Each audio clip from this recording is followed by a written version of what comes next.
Hey, we are back in Animal Crossing and we've got lots of good things going on right now. We are in the queerest time of year, so happy Pride Month to everyone. I'm back from a nice mini vacation and we are back here on Shadow Moss ready to build something new.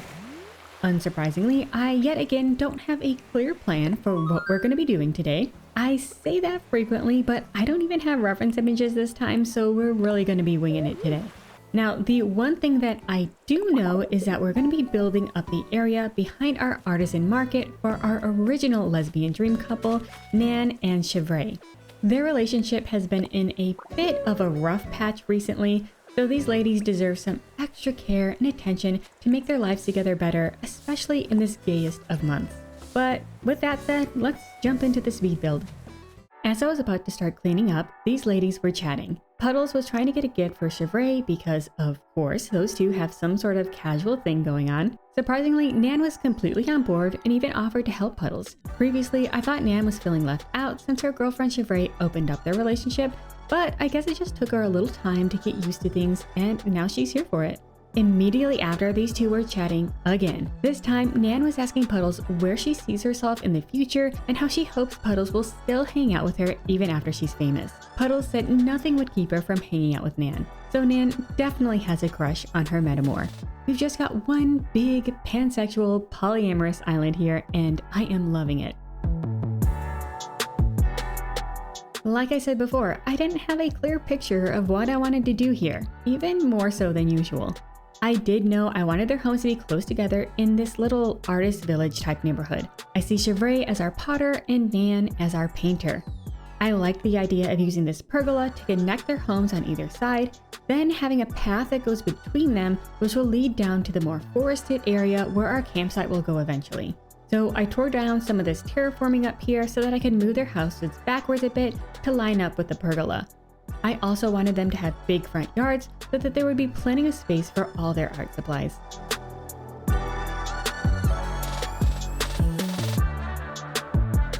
As I was going to move their houses, I caught Roswell hiding out by where Hazel was chilling.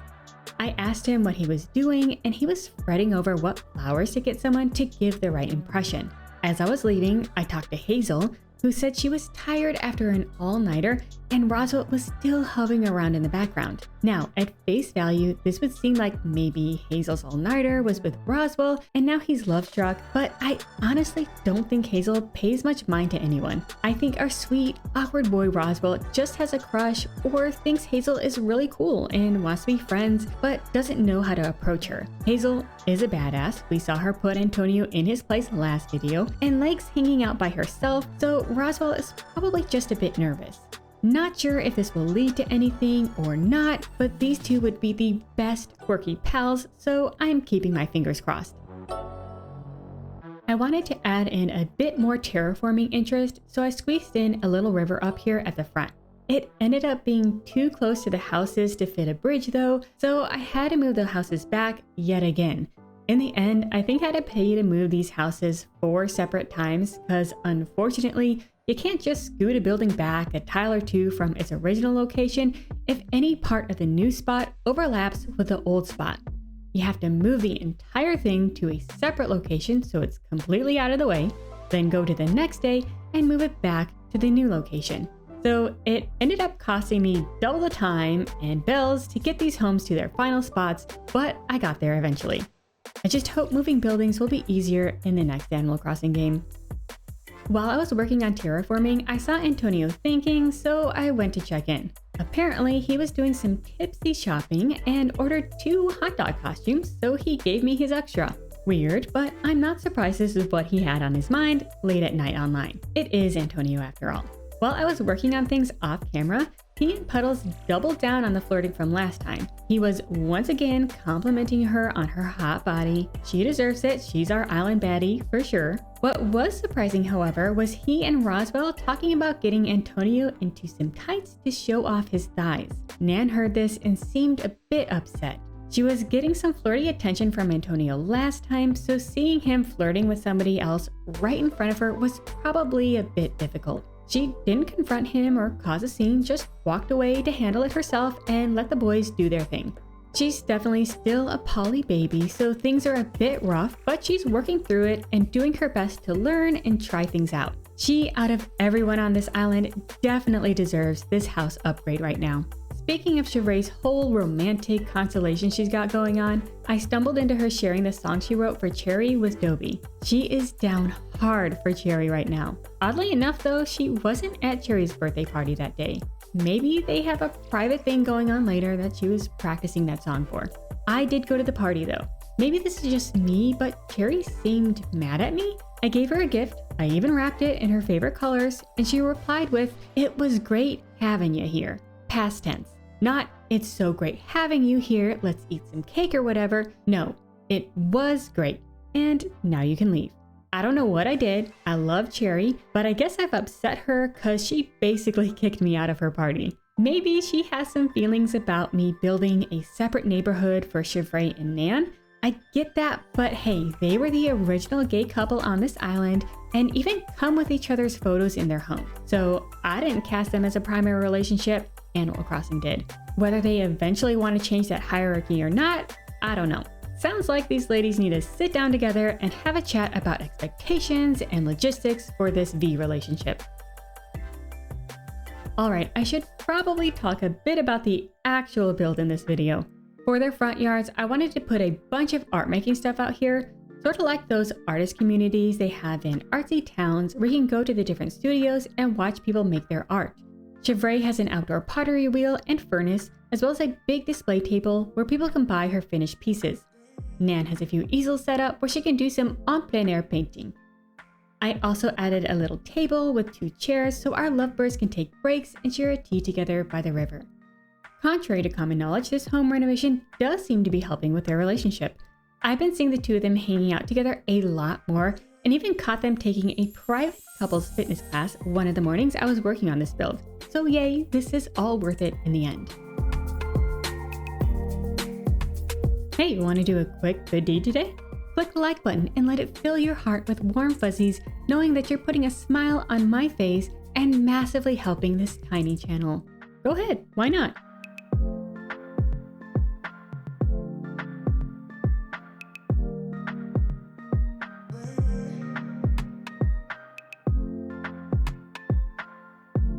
I needed more crafting materials and wanted to grab a couple pine trees to use in this area, so I decided to go on some Captain Islands. Normally, you only get 1 mystery island per day, but there is a way to hack the system. Unlike Nook Mile Ticket Islands, the game doesn't autosave when you pay to go on a tour, which means you can sort of cheat to cycle through multiple islands. So what you do is you wait until you see the little circles appear at the top right corner of your game, indicating that it just autosaved, and then you'll have about 2 to 3 minutes before it autosaves again. Then you book it over to Captain to go on a tour, get through a song to get to the island faster, then see what you get. If it's not one that you want, press the home button and close the game without saving. Restart the game and repeat the process until you get the island you want. If you're not sure though, you should have time to walk around for a bit and check to see if the recipe on the beach is new to figure out if you want to stay or try again.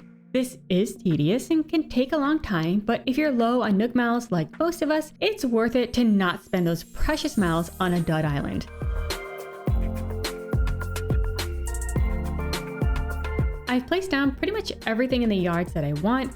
Now I'm going through and adding in a bit of landscaping. Just a few black and white flowers and some reeds around the river. I tried for months to breed my own black cosmos and tulips, but had no success. I bred the black lilies and roses, no problem, but the others I just can't seem to grow. Thankfully, I was able to get some black flowers from a kind person I met in Lil Simsy's Discord server. So if you're watching this, very unlikely, again, thank you so much. After the plants, I put down the custom pathing.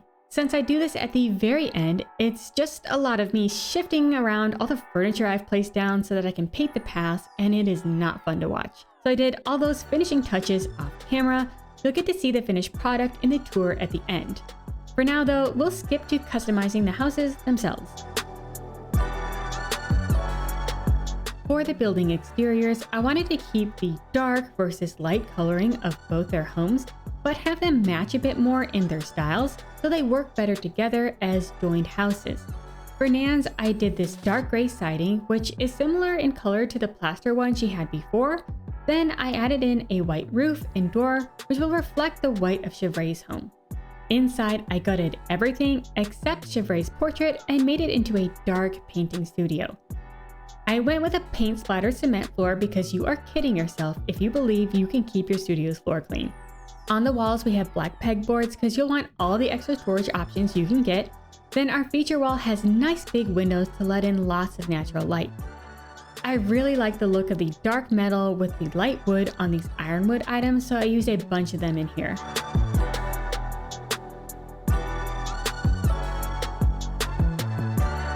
In college, I did 3 years studying to be an art teacher before completely switching majors, so I had lots of studio classes. So it was neat to draw on those experiences when designing Nan and Chevre's rooms. For this painting studio, one area we definitely needed in here was a good washing station to clean up all the brushes and paint. So I put in 2 steel sinks so that one can be for water and then the other can be for mineral spirits and other stuff that you need special disposal for. On that back wall, we also have all the metal storage shelves, which should be sturdier and easier to clean.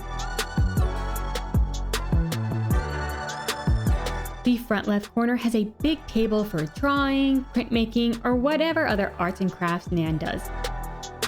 The right side of the room is the painting area. I set up a little display area for composing still lifes to paint. Then I put down a few wall paintings on the floor so that they'd act as our works in progress on the easels. I quite liked this jolly painting of the portrait made up of fruits and vegetables. To play into that, I put a veggie basket on the display pedestal by it to make it look like maybe that's what Nan is referencing while painting this piece.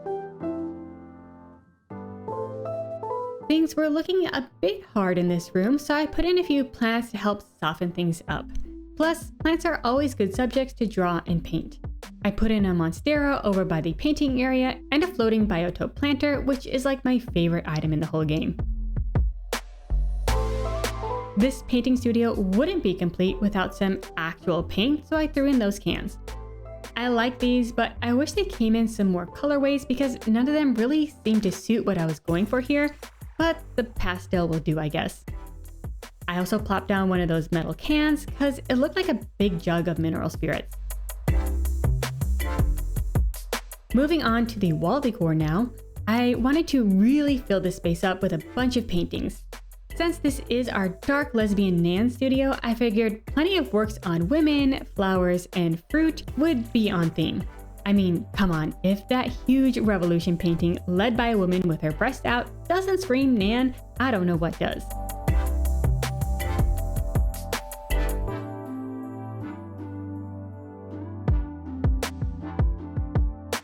After getting the paintings organized, I went through and added a few more useful details like a fan, because with all the paints in this place, you're going to need some good air circulation. I also put in some wall shelves for more storage and a couple more plants.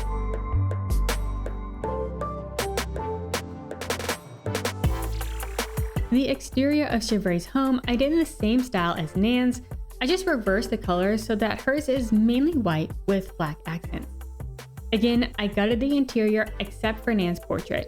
She got a sturdy cream brick flooring with white pegboard walls and a white windowed feature wall. I used quite a few pieces from the ironwood collection in here too, just recolored to the white metal and warm wood variant to match Chevre's aesthetic.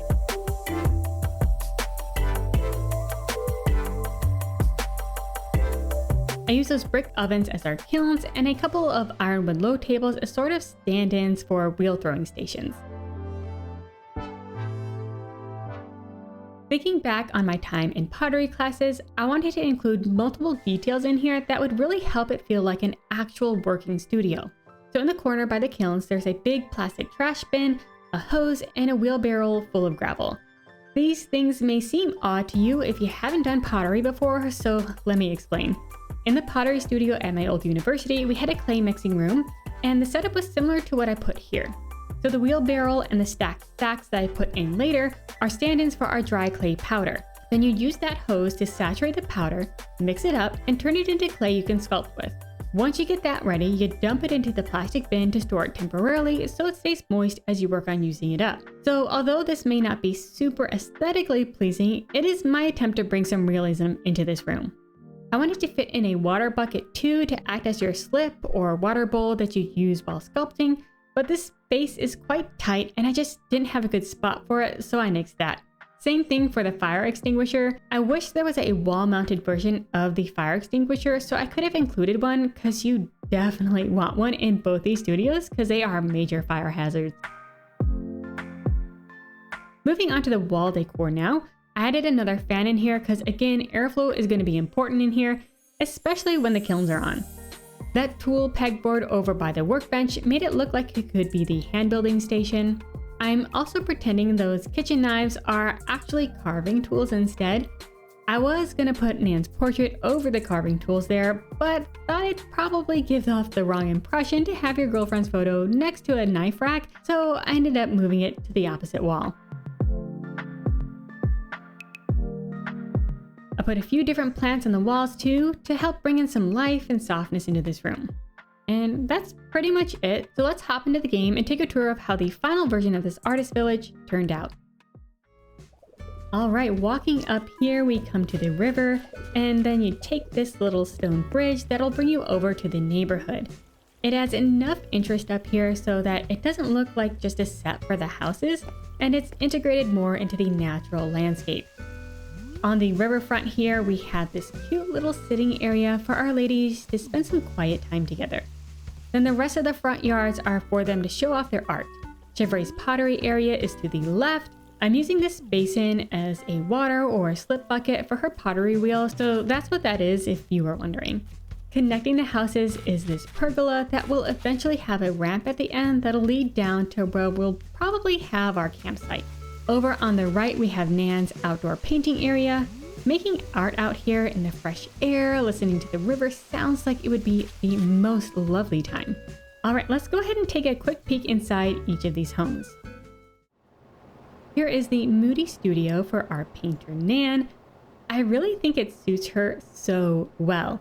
I love the dark industrial vibes going on in here too. I put some of those squishy ergonomic rugs in the sink and storage areas because they'd probably be nice to stand on when you're cleaning up after walking on all this concrete. I also put a rug under the painting area, which isn't ideal, but I liked the look and we can just pretend it's a tarp or something, right?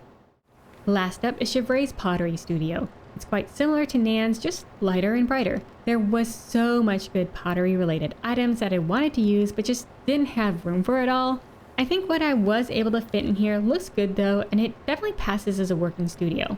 Again, I put a rug by the wheels for aesthetics mostly, so just pretend it's another tarp or something if it bothers you.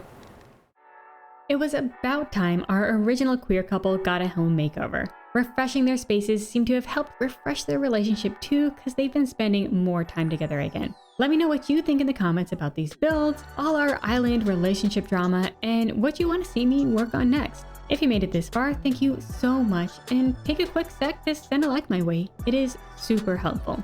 If you missed our last video, be sure to check it out to get the scoop on the island drama and see our artists in town come together. Remember, be kind to yourself today, and I'll see you next time.